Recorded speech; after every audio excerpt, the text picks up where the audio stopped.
வணக்கம் நண்பர்களே, முக்கியமான செய்திகளை இந்த பதிவில் பார்க்க போகிறோம். பொள்ளாச்சியில் வி த லீடர்ஸ் இயக்கத்துடைய முதல் மாநாடு நடக்குது. 4 மணிக்கு மேலே அண்ணாமலை அவர்கள் ஸ்பீச் கொடுக்க இருக்காரு. 25,000 நாற்காலிகள் போடப்பட்டிருக்கான்.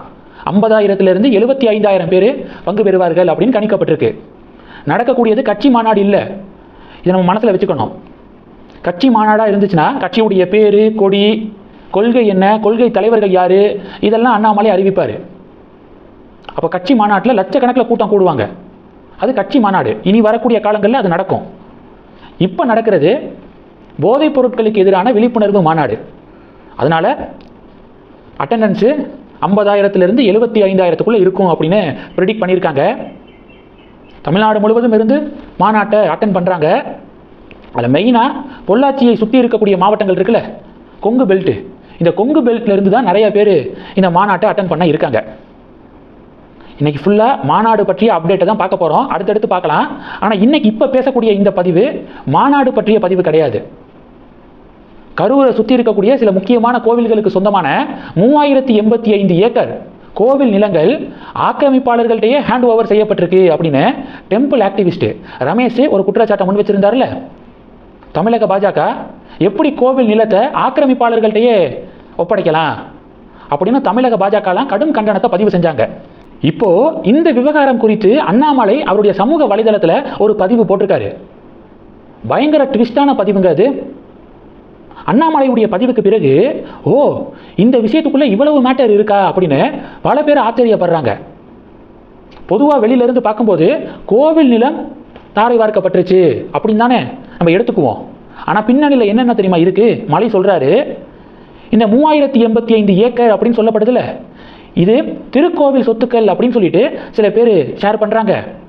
உண்மை என்னன்னா, இதில் பெரும்பாலானவை இனாம் நிலங்கள் தொடர்பானவை, கோவில் சொத்துக்கள் கிடையாது, இனாம் நிலங்கள் அது அப்படின்னு சொல்லிட்டு அண்ணாமலை ஒரு வார்த்தையை பயன்படுத்தியிருக்காரு. அது என்ன இனாம் நிலங்கள்? விஜயநகர பேரரசு காலத்தில் அதற்கு பிறகு வந்த ஆட்சியாளர்களும் சரி, கோவிலில் இருந்த அர்ச்சகர்கள், கோவில் ஊழியர்களுக்கு மானியமாக வழங்கப்பட்ட நிலங்கள் தான் இனாம் நிலங்கள். கோவிலில் வேலை பார்த்தவங்களுக்கு மானியமாக நிலங்களை வழங்குறாங்க, அதுதான் இனாம் நிலங்கள். பின்னாடி தமிழ்நாடு கவர்மெண்ட் தமிழ்நாடு இனாம் சட்டம் 1963க்கு கீழே விசாரணை நடத்தி தகுதி உடையவர்களுக்கு ரயத்வாரி பட்டாக்கள் வழங்கப்பட்டுச்சு. அந்த இனாம் நிலங்களுக்கு தகுதி உடையவர்களுக்கு பட்டாவும் வழங்கப்பட்டிருக்கு.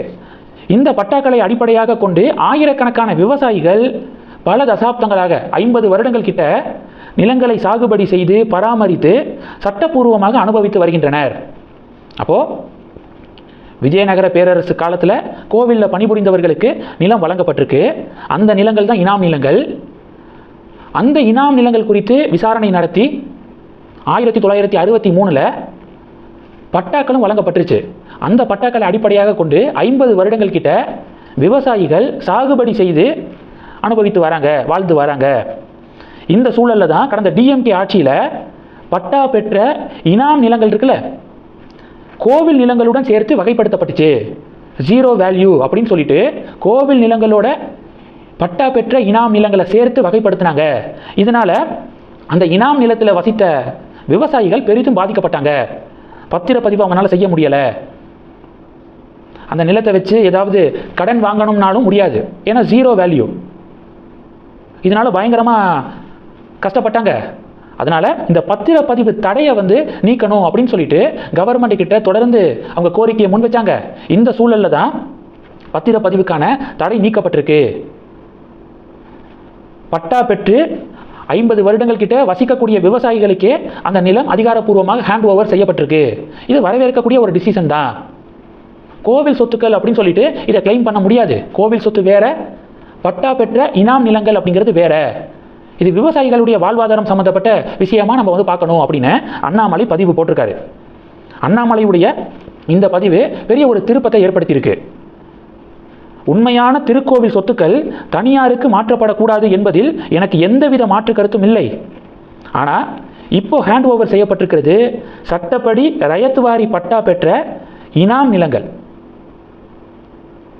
அதனால ரெண்டையும் தொடர்பு படுத்தி ஒரு சாயம் பூசக்கூடாது அப்படின்னு சொல்லிட்டு அண்ணாமலை பதிவு போட பாஜக கும்பல் கத்திக்கு இருக்காங்க. என்ன அண்ணாமலை இப்படி மாற்றி மாற்றி பேசுகிறாரு அப்படின்னு சொல்லிட்டு கத்திக்கு இருக்காங்க. இதில் உங்களுடைய பார்வைகளை நீங்கள் கமெண்ட் பண்ணுங்கள். உண்மையை சொல்லணும்னா அண்ணாமலை மாற்றி மாற்றியெல்லாம் பேசலை. பாஜகவில் இருக்கும்போதே அண்ணாமலை தேர்தல் பரப்புரையில் இதை பேசியிருக்காரு. எந்த தேர்தல் பரப்புரை அப்படிங்கிறத அடுத்த வீடியோவில் டீட்டெயிலாக நான் சொல்கிறேன். ஹெச் ராஜா அவர்களுடைய இது சம்மந்தப்பட்ட பார்வை என்ன, இதெல்லாம் ஏடிஎம்கே தேர்தல் வாக்குறுதி என்ன கொடுத்துருக்காங்க, இது எல்லாத்தையும் அடுத்த வீடியோவில் நம்ம டீட்டெயிலாக பார்க்கலாம். ஆக மொத்தம் மலை மாற்றி மாற்றி பேசலை. அவர் பிஜேபியில் இருக்கும்போதும் இதை வலியுறுத்தி இருக்காரு. இந்த செய்திகளை பற்றி உங்களுடைய பார்வைகளை கமெண்ட் பண்ணுங்கள். தொடர்ந்து கனெக்டில் இருங்க. அடுத்தடுத்து நிறையா பதிவுகளை பார்க்க போகிறோம். நன்றி. ஜெய் ஹிந்த்.